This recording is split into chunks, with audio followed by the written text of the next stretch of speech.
Cottondonkey here, and I'm here to review. Oh, what in tarnation is the window some kind? Can you hear me out there? I was exploring the mine. The strange glowing doorway started to open up. I'm trapped in some kind of alien world. Is there anybody out there? Hello?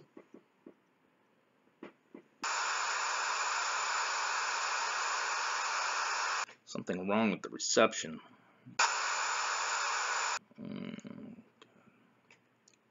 Sorry about that. Cottondonkey here. Today's review, Shadows of Brimstone by Flying Frog Productions by Jason C. Hill. I'll be reviewing both City of the Ancients and The Swamps of Death. It's a cooperative game for 1 to 4 players, but with expansions or both starters, it can be played for up to 6 players. To sum it up quickly, Shadows of Brimstone is about how there was a small railstop town. A miner found a black rock called Darkstone. People became obsessed with it. People mined a crap load of it. All the stored Darkstone in Brimstone starts to react, and it explodes. The explosion rips apart our reality, and portals begin opening up and pulling people in and unleashing all manner of demons and creatures along the countryside, pouring out of the mines. You got it. About 6 months later, people are still being drawn there, trying to help or find a fortune of their own, and that's where you come in. You choose a character class. There are 4 different ones that come in each core box. You choose a mission and venture into the mines. Well, that sounds kind of Cthulhu. You know, the name beyond descriptions? Kind of, but there's more to it than that. Let's touch upon the game. I'm not sure where I am, Magic Box. Or what dark magic makes you work. I can only assume you're some kind of contraption. Maybe for recording journals. I'm not sure what happened to the people of this twisted world. I found a few of these journal entries on this device. Oh, it's online. Unlin? Some weird word. People run themselves into walls, kicking each other's privates, smearing themselves with feces, and some kind of madness is taking over this world. I'm not sure what it is, but I'm not sticking around to find out. I've got to find my way back. I think I'm going to take you with me. Shadows of Brimstone can be played as a one-off adventure or as an ongoing campaign. You'll choose a character class. You'll take the character hero sheet and a character. You will take the starting items that are printed on the character sheet. One of the heroes will have to carry the lantern. You'll have a side bag. You'll have a side bag token. You'll also be choosing one of 3 upgrades to start for your character, and you will be picking a random personal item for your character, and this will help define your character. This is awesome because if you pick the same class as someone or even the same upgrade, you can still have a sense of having a different character. On top of that, as you play from game to game, you get experience points. When you get enough experience, you can level up, getting to roll a random upgrade bonus each time, and choosing an upgrade from your class's upgrade chart. This is when your characters really start to become yours. Unfortunately, characters can also die. This happens from time to time, and sadly, sometimes your character's adventures will end in tragedy. This place has some strange floors, it does. And it's got... what's that? See something. Hold on a sec. 1 sec here. Look. Eggs. From some kind of creature. Looks like they hatched.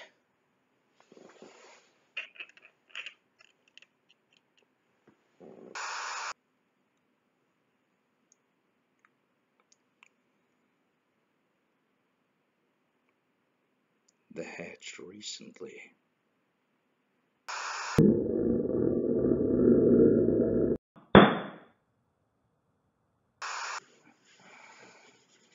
Dang spider.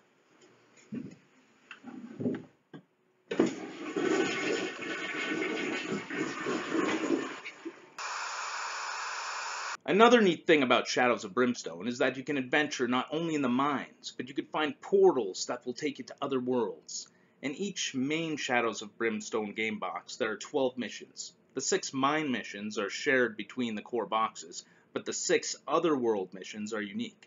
Missions have different goals, but most involve finding clue tokens.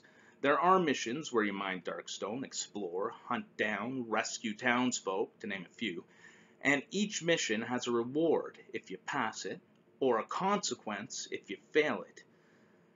Anywhere from destroying buildings in town to losing health points permanently, even getting an injury or madness, both things that you can get from being KO'd from an enemy. While venturing in the mines and other worlds, you can find gold, Darkstone gear, artifacts, and you have encounters which can be specific to a map tile or randomly drawn. You can fight creatures of various sorts, like demons, undead, or void enemies, like void spiders or tentacles.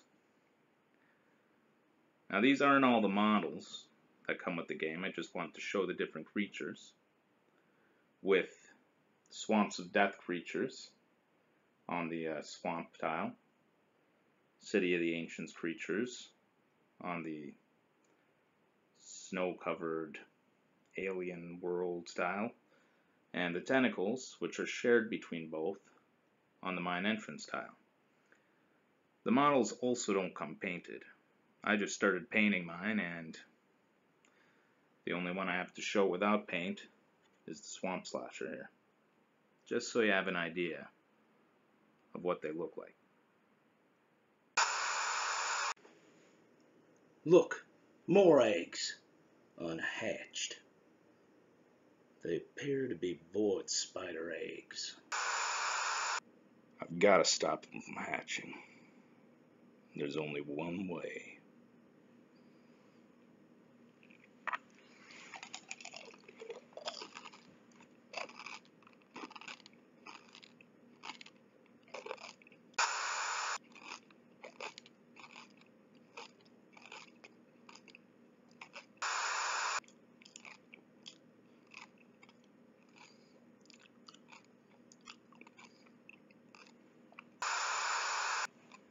Kind of crunchy on the outside. I'm gooey on the inside. Oh, really gooey on the inside.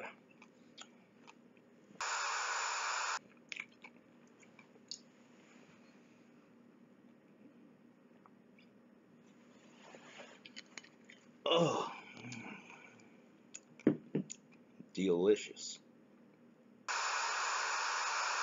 To add to the suspense, there is a depth track, but that keeps track of the darkness that's trying to escape the mines, which can also trigger on the blood splotches, darkness cards, or growing dread cards. This also keeps track of the posse. The deeper they go into the mines, the harder it is to hold back the darkness. Darkness cards typically have things to mess with the heroes or boost enemies, while growing dread cards are normally revealed at the end of a mission, involving an epic threat. As you move through doorways, you will pull map cards showing what map tile is next. Rooms will have exploration tokens telling you if there are any clues, how many doors, or if there's a gate, if there are any attacks or encounters. Howdy! Is there anything I can interest you in today, stranger? Like these bandages? Howdy! Yeah, I'm looking for a mustache. Howdy! Well, we've had a shortage, so all we have Our handlebar mustaches. Howdy. How about this one? Hey, ow, my mustache. That's it. We're closed. Could I still buy the bandages? Sure, but it'll cost you double, because these do double as doo-doo wipes. They're special bandages. Oh, and that'll be $700 for the mustache. Between missions, you will travel to town where you can encounter travel hazards, which is rolled on a chart. When you get to town, it's a mini adventure in itself. You can rest in the camp for free, but it could be more hazardous, or stay in the hotel. The longer you stay in town, the higher a chance that a town event can occur, which are not a good thing. When you go to a location, at a location event occurs, and then you may buy equipment and services, sell items, and even sell darkstone or use it to forge into upgrades that can be used or attached to your items. Darkstone is used for quite a few things, but over time your character can become corrupted by it, and this can mutate your character. You can buy items in town, from clothes and weapons to side bag tokens like dynamite, a powerful way to clear groups of enemies, although this can backfire as dynamite can bounce and injure the heroes as well, or whiskey and bandages used to heal sanity and health. Some services are things like playing games at the saloon, and some services lets you get rid of a mutation or heal an injury. To do this, you will have to visit the doc's office, and for madness, the church. These are not guaranteed, and can result in keeping the infliction permanently, or occasionally even result in death. Let's go to the town dock. I could use a checkup.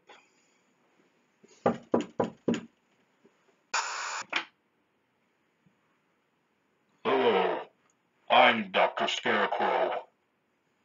I'll be your doctor this evening. Would you like me to perform some surgery? Forget that. Let's go to the church.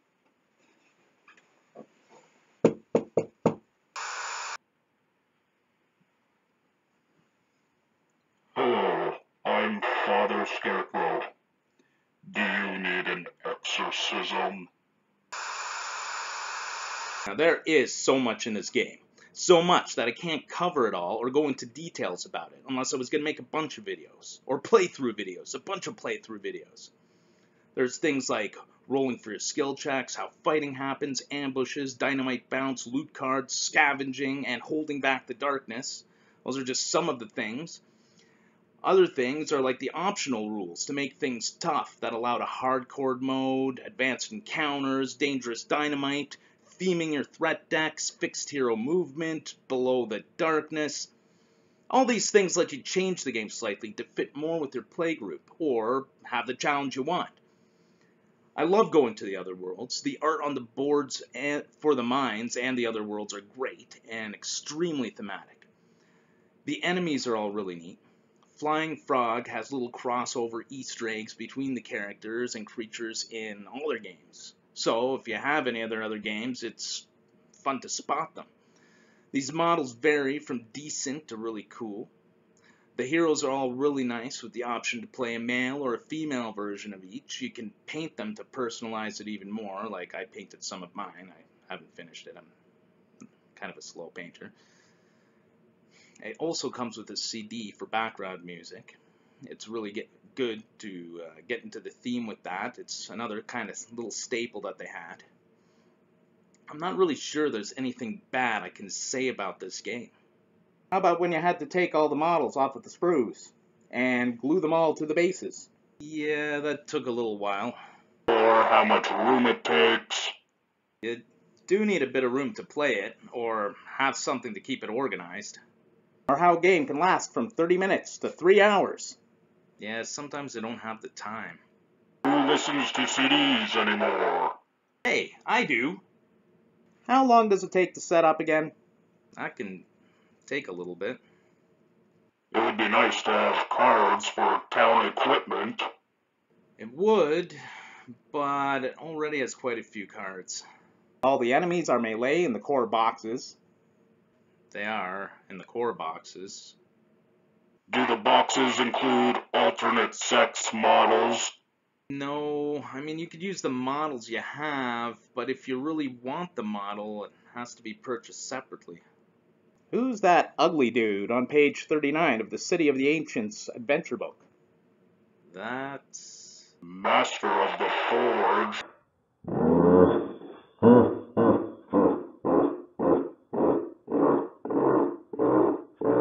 And mic drop. Okay. Putting together the models was a bit annoying. I'd done it before in a few other games, but it's not something I enjoy. Between the cards, the map tiles, the hero sheets, the game takes up a bit of room. If you have a card stand or organizer, it could save room. I also find I'll start removing tiles since I normally won't backtrack too far. The game is random, so it could be fairly quick to fairly long.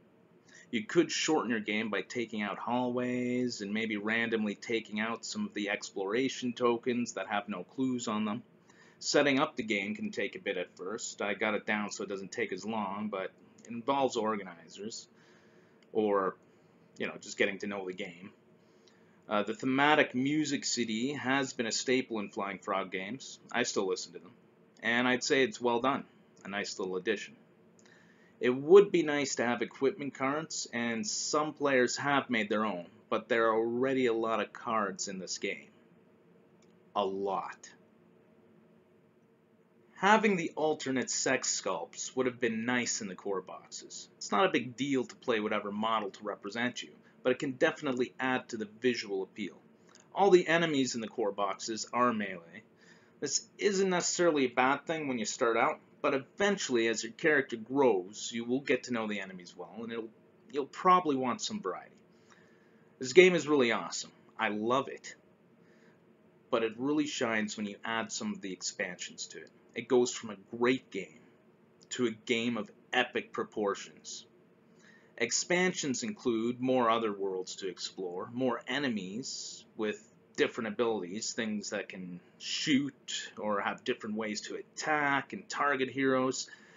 Allies, you can get an ally expansion that you could take with you as, like nameless cannon fodder, like minor characters in a horror movie. There are new heroes as well with different abilities. And it's with these that you really get into the meat and cabbage. Don't you mean potatoes? No, I mean cabbage. What's great about all the expansions are you can pick and choose which ones you want, so you can build on the mines and the other worlds you own, or just the ones you like better. You could get them all, but it may end up congesting the decks, adding more variety, but less of a chance to pull similar threats. This comes into play when you don't have enough models to place, so each threat gains an elite ability, making it stronger. This is why themed decks are good. So you can give it variety, but not have it too congested, playing the themed deck you wish to play that game. The other thing I've found is, although I've gotten used to the pencil and paper part of logging items, logging items I bought from town, sometimes I'll overlook the abilities or how much weight my character is carrying due to me looking over cards and not so much the sheet. This is where cards for store items would come in handy. On the other hand, upgrade abilities I seem to have no problem remembering. Will there be scarecrows in it?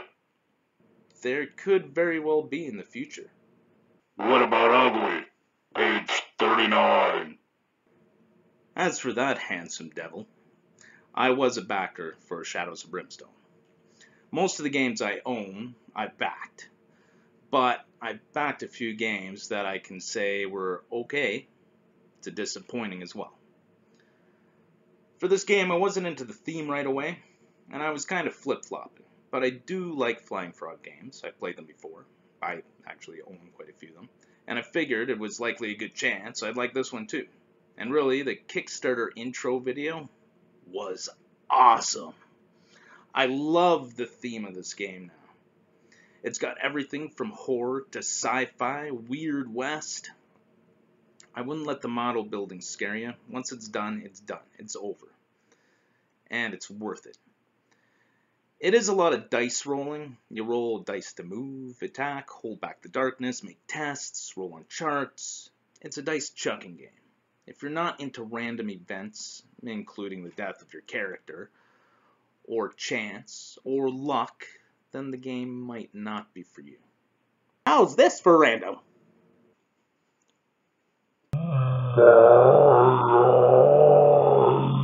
I'm twerking it.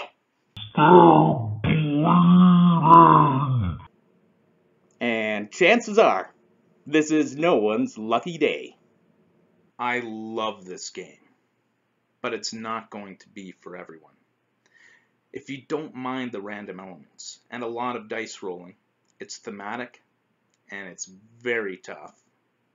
I mean, for most people, some people, you might get lucky. But above all, it's fun. Making up your own story, advancing your character, and going on an adventure. It's fun. As a core set, for either of the cores, the game is good. It's a matter of thematic preference, whether you like an alien world, void of many things, or a swampy world with undead. Also, the heroes are different. This game would be in my list of games to play first, if time permitted. But with expansions added on, this game moves from just being on that list to being on the top of that list. It's a game I want to play when I have the time first. It's not without its faults, but it has a ton of good points. So thanks for watching. This is Cottondonkey, out.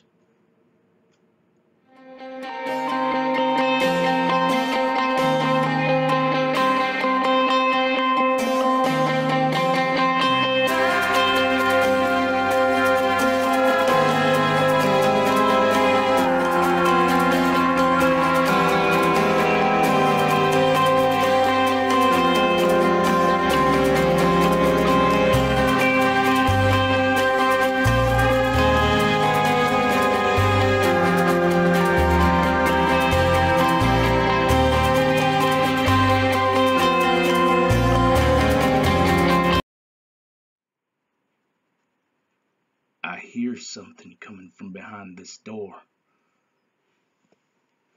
I think we should check it out.